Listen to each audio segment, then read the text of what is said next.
Hi again guys, and so we've got another GranTurismo 6 top speed setup for you today, and as with most of these JGTC setups, this is indeed a clue as to the episode of Tour of Japan that will be coming out later on today featuring this same car. It's the YellowHat Supra.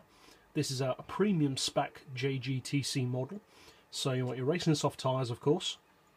For suspension we've got the ride height on 60, front and rear. Springs we put to 16 and 1475. Dampers and anti-roll to 4. Camber on 2.5. Neutral toe as always. For the gearbox you want an auto setting of 230. Then we've put first gear to 3.8. Second, third, fourth and fifth all the way to the left, with sixth on 0.840 and a final drive of 3.2.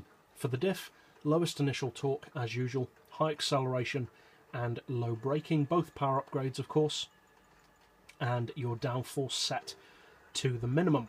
Traction control is turned off as usual, and if you do use traction control I would recommend not doing so because it is much quicker without it.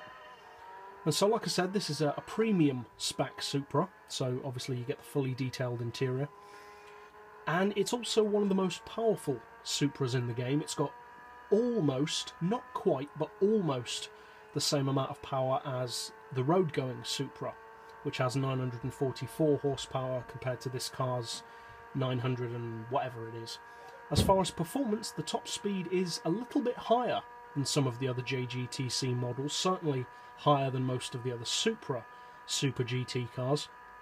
It cruises at around 242, which is actually a really respectable top speed for a Super GT car. They generally tend to be around 225 to 235 as a general rule. This one is significantly quicker than that then, almost a 10 mile per hour advantage. As far as draft potential, well, this is a top speed tune purely for the car on its own, so it doesn't really have very much draft potential at all, only a few miles per hour at best.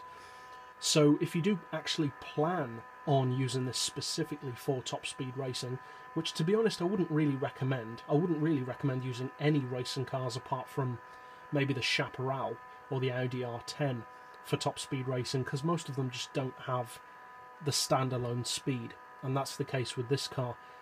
Yeah, it's got the power to draft up to 300 miles per hour, but as soon as you drop out of that draft you will just lose so much speed. Plus, compounded on top of that is the fact that it doesn't have NOS either. So I just wouldn't recommend using cars like these against road cars. It's just not practical. Against other racing cars, this is actually a very competitive model.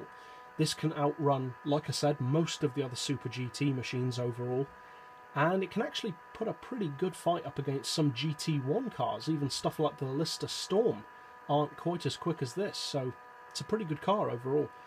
So if you decide to buy this car, and of course use this tune, obviously I hope you find it fun and of course competitive, and it definitely is competitive. And if you're new to the channel or just found this helpful in general, feel free to subscribe. I put out new top speed tunes like this every day, various other tunes throughout the week as well. And as always, thanks for watching.